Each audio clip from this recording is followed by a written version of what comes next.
Saat malam hari, ia mendengar suara tikus dari ruangan bawah tanah. Terlihat ada seekor tikus putih yang terkena jebakan lem tikus.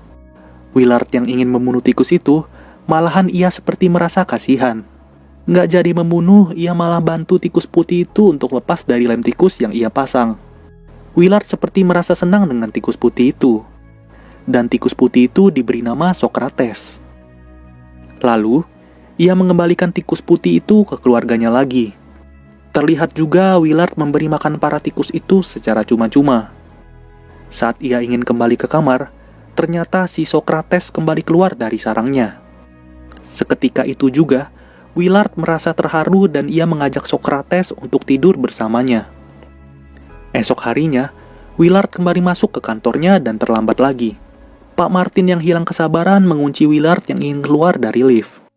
Pak Martin berkata bahwa, "Aku baru saja membeli mobil Mercedes termahal di kelasnya, dan orang sepertimu yang malas-malasan tidak akan mampu membelinya, karena hanya orang sukses sepertiku saja yang mampu membeli mobil mewah."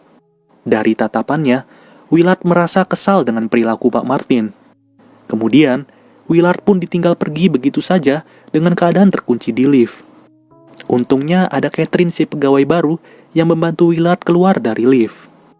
Willard yang banyak pikiran sedang merenung di ruangan bawah tanah.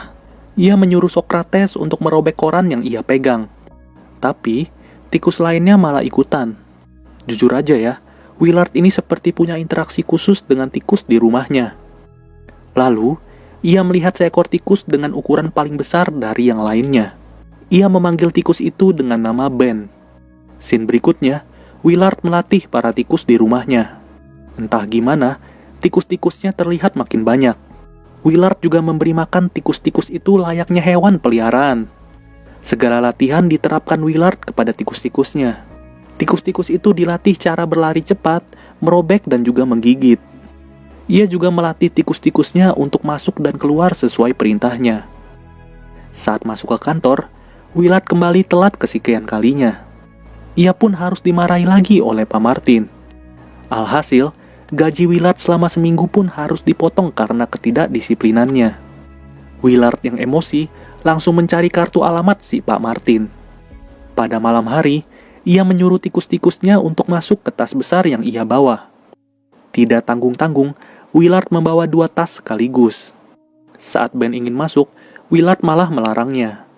Dengan alasan karena ukuran Ben yang terlalu besar akan membuat tikus lain tidak bisa masuk.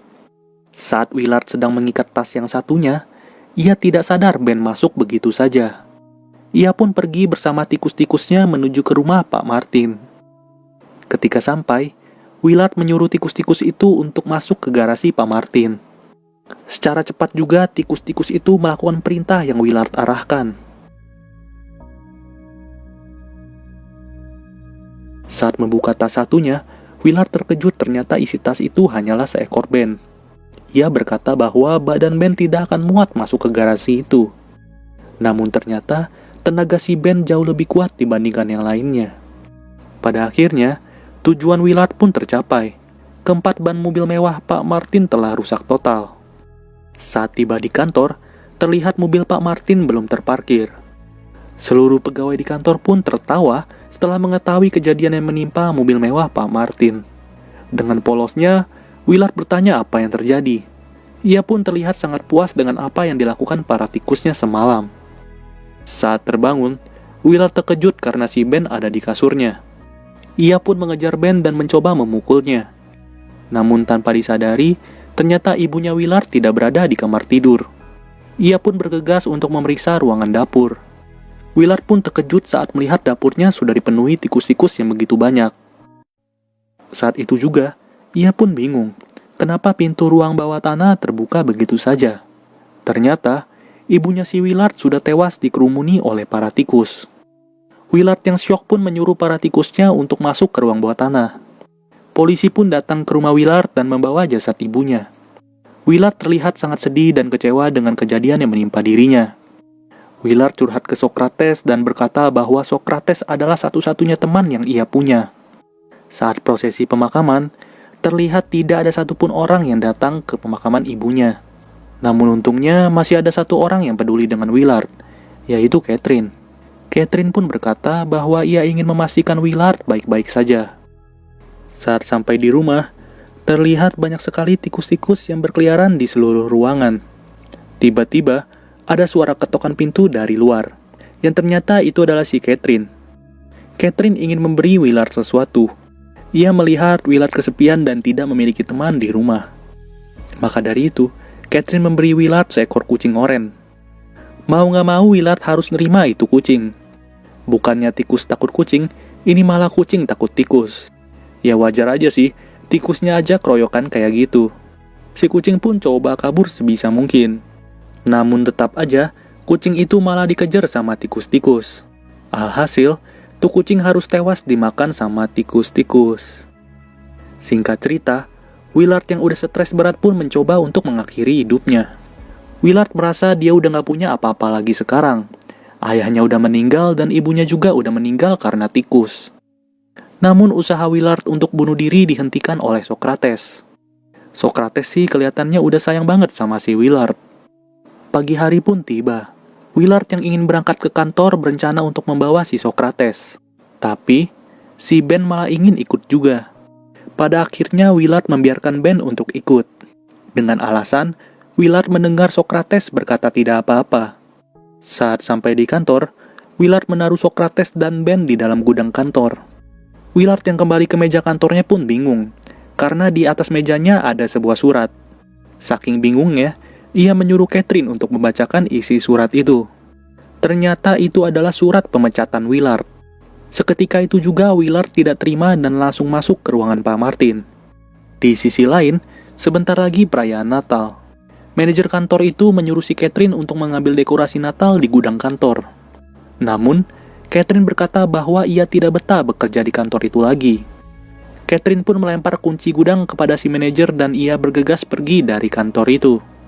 Willard yang sedang protes ke Pak Martin pun tidak sadar bahwa si manajer mencoba masuk ke gudang kantor. Saat mereka sedang adu mulut, tiba-tiba terdengar suara teriakan wanita dari gudang. Sudah jelas itu adalah teriakan si manajer. Manajer itu pun berkata bahwa ada seekor tikus putih di dalam gudang. Lalu, Pak Martin langsung menghabisi Socrates dengan tongkat besi sampai berdarah-darah. Willard yang melihat Socrates dibunuh pun syok seketika. Saat sudah selesai, Willard menawarkan diri untuk membersihkan jasad tikus putih itu. Willard pun terlihat sangat dendam dengan Pak Martin. Ya wajar aja, tikus kesayangannya dibunuh di depan mata. Apalagi Willard juga dipecat sama Pak Martin. Dendamnya makin nambah 2 kali lipat. Saat malam hari, Willard merencanakan misi balas dendam kepada Pak Martin. Ia bersama Ben menyuruh seluruh tikus-tikus untuk masuk ke dalam banyak tas yang ia bawa. Pak Martin yang berada di kantor sampai malam hari pun terlihat masih sibuk. Willard yang sudah tiba di kantor pun langsung mempersiapkan semuanya dengan matang. Kalian bisa lihat sendiri, ada berapa tikus yang dibawa Willard. Sampai-sampai satu lift penuh sama tikus. Betapa kagetnya Pak Martin saat memegang mouse, ternyata mouse beneran. Ia melihat sudah banyak tikus yang masuk ke ruangannya. Kemudian, datanglah si Willard bersama pasukan tikusnya. Willard pun berkata, "Kau telah mencuri perusahaan yang dibangun oleh ayahku. Dan kau juga telah membuatku terlihat bodoh di depan semua orang. Kau membuatku benci dengan diriku sendiri. Kau juga membunuh Socrates, satu-satunya teman yang kumiliki." Seketika itu juga Pak Martin pun melawan menggunakan tongkat golf. Saat Pak Martin ingin masuk ke dalam lift, tiba-tiba ada Ben yang jatuh dari atas dan menggigit leher Pak Martin. Willard pun langsung mengunci lift itu sebagai bentuk balas dendam bahwa Pak Martin juga pernah mengunci dirinya di dalam lift. Para pasukan tikus pun langsung menggerogoti tubuh Pak Martin tanpa ampun. Tapi entah kenapa, Willard malah meninggalkan Ben dan teman-temannya di dalam lift. Kemudian, tikus-tikus yang masih berada di rumah langsung dikurung sama Willard di dalam ruangan bawah tanah. Ia langsung melemparkan racun tikus ke dalam ruangan bawah tanah dan seketika itu juga, tikus-tikus yang tersisa langsung pada tewas begitu aja.